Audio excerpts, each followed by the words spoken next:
여러분 안녕하세요. 마이펫 상담소 윤쌤입니다. 고양이에게 들을 수 있는 가장 흔한 울음소리인 고양이의 야옹에 대해서 한번 알아보도록 하겠습니다. 엄마에게 필요한 것을 요구하던 이 언어는요, 사람과 어떤 대화를 하는 그런 언어로 발전이 되어 버렸습니다. 사람을 잘 따르는, 고양이만이 내는 고양이만의 언어입니다. 오늘은요, 고양이가 사람에게 사용하는 언어에 대해서 한번 얘기해 볼 건데요. 냐 하고 들리기도 하고요, 야옹이라고 들리기도 합니다. 좀 게으른 뚱냥이들은 냐 하고 좀 줄여서 울기도 하는데요, 냥처럼 들리기도 하고 야옹처럼 들리기도 하는 집고양이 고유의 시그니처 울음. 오늘은요, 고양이에게 들을 수 있는 가장 흔한 울음소리인 고양이의 야옹에 대해서 한번 알아보도록 하겠습니다. 우리가 일반적으로 알고 있는 그 야옹 맞습니다. 그 야옹입니다. 갓 태어난 새끼 고양이는요, 춥거나 배고프거나 자신이 어떤 위협을 느끼게 되면은요, 냥이라고 상당히 높고 카랑카랑한 소리를 내게 됩니다. 미앙이나 미엥 정도로 들리는 이 높은 소리인데요, 어미 고양이는요, 이 울음소리에 반응해서 새끼 고양이에게 젖을 주거나 품어서 체온을 유지해 주게 됩니다. 새끼 고양이는요, 자신이 배고프다, 춥다, 아프다 등의 기본적인 의사 표현을요, 냥이라고 표현을 하면서 엄마에게 말하게 되고요, 엄마 고양이는요, 이에 응해주는 이러한 냥은요, 엄마와 새끼 고양이 간의 가장 중요한 커뮤니케이션 언어입니다. 이 아기 때 엄마를 찾는, 엄마에게 필요한 것을 요구하던 이 언어는요, 사람과 함께 살아가면서 사람과 어떤 대화를 하는 그런 언어로 발전이 되어 버렸습니다. 특이하게도 이 냥이라는 언어는요, 사람과 안 살게 되면은요, 아기 때 말고는 더 이상 사용을 안 하게 되는 그러한 고양이 언어입니다. 즉, 성장을 해서는 사람에게만 사용하는 언어가 되는 거죠. 아마도요, 사람에게서 계속 먹이를 얻어 먹다 보니까는요, 정신적으로 더 이상 독립을 하지 못해서 사람을 계속 엄마라고 인식한 데서 기인한 언어적인 습관이 아닐까 개인적으로 생각을 해봅니다. 이 냥 혹은 야 혹은 야는요, 사람과 살아가면서 사람과의 굉장히 중요한 커뮤니케이션 수단으로 발전을 했습니다. 주로 사람과 대화할 때 사용하는 언어가 되어버린 것이죠. 이 때문에요, 사람을 따르지 않는 고양이는요, 절대 사람에게 이런 종류의 울음소리를 내지 않고요, 사람을 잘 따르는, 고양이만이 내는 사람에 대한 고양이만의 언어입니다. 이 야라는 소리는요, 새끼 고양이 때 엄마에게 하던 표현이 남은 것으로요, 사람에게 어리광을 부리거나 혹은 무언가를 요구할 때, 그럴 때 사용되는 표현이 돼버린 거죠. 고양이는요, 이 사람에 대한 야옹을요, 기분이나 상황에 따라서 달리 표현하게 되는데요, 냐 하는 것은 주로 집사에 대한 반가운 인사로 활용됩니다. 집사가 집에 들어왔을 때 꼬리를 바짝 세우고 어디선가 쓱 나오면서 갑자기 냐 하면서 집사를 쳐다보면서 눈을 동그랗게 뜨고 반갑게 인사하는 거죠. 냥 하고 짧게 말하는 것은요, 주로 밥 줘, 문 열어줘 등의 간단한 요구사항을 말할 때, 혹은 어디가 아프거나 추울 때 불안감이나 불만사항을 표현할 때 주로 사용이 됩니다.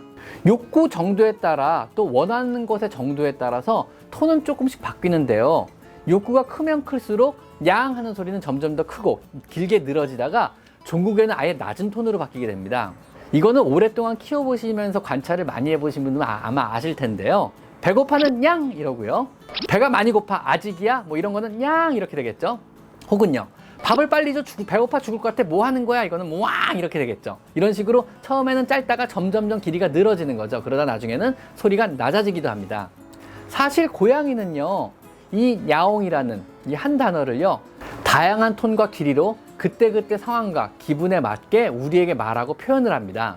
신기한 거는요, 제 채널을 구독할 정도의 집사분이라면은요, 이 한 음절의 언어를요, 상황에 따라서 대부분은 이해를 한다는 겁니다. 신기하죠? 고양이는요, 자신이 울어서 집사를 집중시킨 후에 집사를 쳐다보게 만드는 거죠. 어떤 상황에서 어떻게 하면 집사가 자신이 원하는 것을 들어준다는 것을 학습하면서 상호작용을 통해 배우게 됩니다. 귀신 같죠?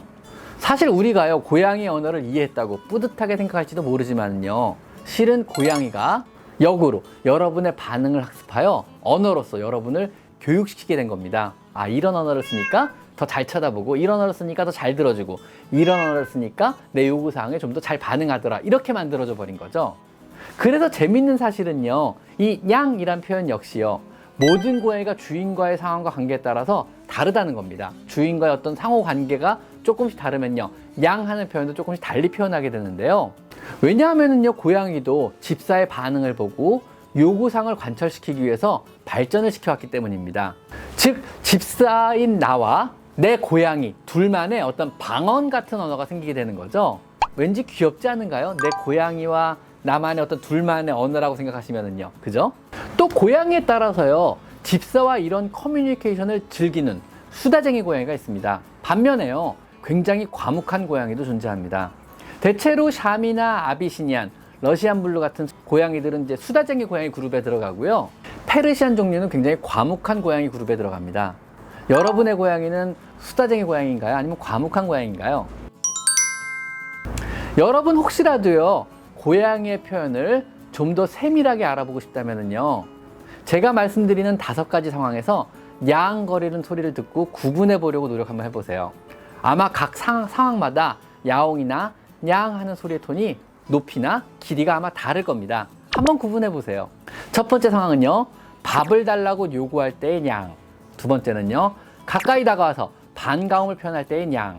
세 번째 상황은요, 자동차 같은 어딘지 모르는 곳으로 끌려갈 때 불안한 감정을 표현할 때의 냥. 네 번째 상황은요, 닫혀있는 창문 밖에서 관심의 대상을 향해 경계할 때의 냥. 다섯 번째 상황은요, 목욕이나 브러쉬 혹은 발톱 깎을 때 등 마음에 안 드는 상황이 겪었을 때의 냥. 각각의 상황에서요, 여러분 고양이의 냥 하는 소리를 굳이 구분을 해낼 수 있다면은요, 여러분은요, 고양이와 충실하게 커뮤니케이션을 하고 있는, 또 대화를 하고 있는 프로 집사이신 겁니다. 물론 고양이에 따라서 대화를 싫어하는 일도 있으니까요, 모든 고양이가 이 상황에 맞진 않을 겁니다. 자, 오늘은요, 고양이의 일상 언어 중 하나인 야옹에 대해서 한번 알아봤습니다. 고양이의 시그니처 언어죠, 야옹. 자, 오늘은 여기까지 마이펫 상담소 윤쌤입니다. 감사합니다.